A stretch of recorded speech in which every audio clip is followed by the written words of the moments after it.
Hello everyone, कैसे हो आप लोग। तो आज हम पढ़ने जा रहे हैं social science top viral questions जो बिहार बोर्ड में आ सकता है। ये पक्का ही आएगा। तो पहले क्वेश्चन से स्टार्ट करते हैं। पहला क्वेश्चन पूछ रहा है कि आर्थिक नियोजन किसकी देन है। तो आर्थिक नियोजन किसकी देन है, ऑप्शन बी राइट आंसर रहेगा, रूस क्रांति की। ठीक है। नेक्स्ट पूछ रहा है कि निम्न में से किसका गठन आर्थिक नियोजन में राज्यों की भागीदारी सुनिश्चित करने के लक्ष्य से हुआ था। तो ऑप्शन बी, ये भी ऑप्शन बी आएगा, राष्ट्रीय विकास परिषद ने। ठीक है। नेक्स्ट है कि निम्न में से क्या आर्थिक गतिविधि नहीं है। तो ऑप्शन सी, मतलब गरीबी, मतलब गरीबी की वजह से आर्थिक गतिविधि नहीं है। ठीक है। नेक्स्ट है कि निम्न में कौन गैर आर्थिक आधारभूत संरचना का अंग है, मतलब कि अंग है। तो ऑप्शन बी, शिक्षा। ठीक है। जो गैर आर्थिक आधारभूत संरचना का अंग शिक्षा है। ठीक है। नेक्स्ट है कि किसमें जीवन यापन का प्रमुख साधन है। तो ऑप्शन ए, कृषि जो है वो जीवन यापन का प्रमुख साधन है, इसी से हम अपने जीवन यापन करते हैं। ठीक है ना। नेक्स्ट है कि देश में सब्जी के उत्पादन में बिहार का स्थान बताओ। तो ऑप्शन बी, दूसरा स्थान है सब्जी के उत्पादन में। ठीक है। नेक्स्ट है कि 11वीं पंचवर्षीय योजना की अवधि क्या है। तो ऑप्शन डी, 2007 से 2012 पंचवर्षीय योजना।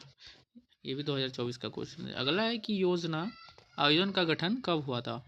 तो ऑप्शन बी, 1950 में हुआ था योजना गठन। नेक्स्ट है, भारत की पहली मानव विकास रिपोर्ट कब जारी की गई थी। तो ऑप्शन सी, अप्रैल 2002 में। अगला है कि प्राथमिक क्षेत्र में कौन सी आर्थिक क्रिया शामिल है। जो आर्थिक प्रक्रिया शामिल पूछ रहा है कि किस में है। तो ऑप्शन डी, इनमें से सारा ही है, मतलब कृषि, खनन, पशुपालन। नेक्स्ट, समाजवादी अर्थव्यवस्था का गुण बताओ। तो जो समाजवादी अर्थव्यवस्था गुण होगा, ऑप्शन सी, सामाजिक कल्याण राइट आंसर आएगा। अगला है कि विकसित देशों की आय में वृद्धि के लिए किस पद का प्रयोग होता है।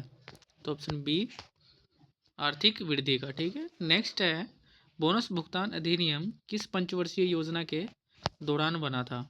तो ऑप्शन सी, तृतीय पंचवर्षीय योजना। अगला है, ब्रंटलैंड आयोजित संबंधित बताओ। ब्रंटलैंड आयोजित संबंधित, ऑप्शन सी, सतत विकास से। अगला है कि प्रथम राष्ट्रीय मानव विकास रिपोर्ट किस प्रधानमंत्री के कार्यकाल में जारी हुई। तो ऑप्शन सी राइट आंसर आएगा, ये अटल बिहारी वाजपेयी का टाइम था। ठीक है ना। अगला, इनमें किसको प्राथमिक क्षेत्र भी कहा जाता है।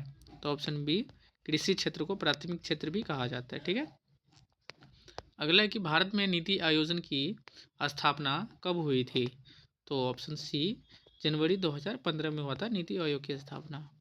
अगला है कि आर्थिक क्रियाओं का उद्देश्य क्या होता है। तो ऑप्शन ए, जीविकोपार्जन। ठीक है ना, जीविकोपार्जन। नेक्स्ट है कि आर्थिक विकास संबंधित बताओ, किससे संबंधित है आर्थिक विकास। तो ऑप्शन सी, ए और बी दोनों आएगा, मतलब परिणात्मक परिवर्तन से और गुणात्मक परिवर्तन से।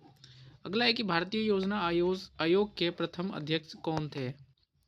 तो ऑप्शन सी, पंडित जवाहरलाल नेहरू। ठीक है। नेक्स्ट है कि निम्न में से कौन आर्थिक आधारभूत संरचना का घटक है।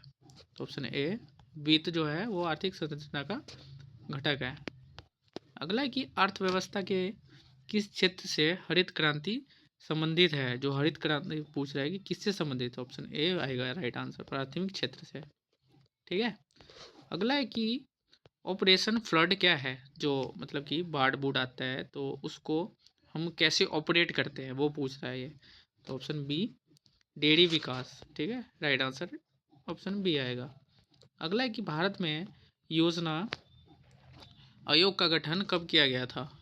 तो ऑप्शन ए, 15 मार्च 1950 को भारत योजना आयोजन का गठन किया गया था। ठीक है, योजना आयोग का। अगला है कि इनमें से किसे पिछड़ा राज्य कहा जाता है। तो आपको भी पता है इसमें ऑप्शन कौन सा राइट आंसर, ऑप्शन सी ही राइट आंसर रहेगा। ठीक है, बिहार को ही पिछड़ा। और ये बहुत वेरी वेरी इंपॉर्टेंट क्वेश्चन नहीं है, 2018, 20, 21 में पूछा हुआ है क्वेश्चन से ये। अब अगला है कि भारत की आर्थिक व्यवस्था बताओ किससे निर्मित है, मतलब कि आर्थिक व्यवस्था। तो ऑप्शन सी, मिश्रित, जो है कि आर्थिक व्यवस्था मिश्रित है। ठीक है। अगला है कि किस क्षेत्र को तृतीय क्षेत्र कहा जाता है। ऑप्शन ए सेवा क्षेत्र को, ठीक है। अगला है कि इनमें से कौन से देश में मिश्रित अर्थव्यवस्था है, तो जाहिर सी बात होगा ऑप्शन सी आएगा राइट आंसर, ठीक है ना।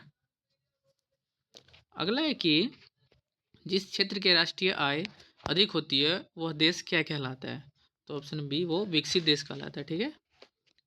लास्ट क्वेश्चन है ये, पूछ रहा है कि भारत में किस राज्य की प्रति व्यक्ति आय सबसे कम है, वो पूछ रहा है, तो ऑप्शन ए बिहार आएगा, क्योंकि बिहार का जो प्रति व्यक्ति आय है बहुत कम है, ठीक है ना। आज के लिए इतना ही। जो भी चैनल पर नहीं हो प्लीज़ लाइक सब्सक्राइब जरूर कर देना। नेक्स्ट मिलते हैं नेक्स्ट वीडियो में। आज के लिए इतना ही, धन्यवाद।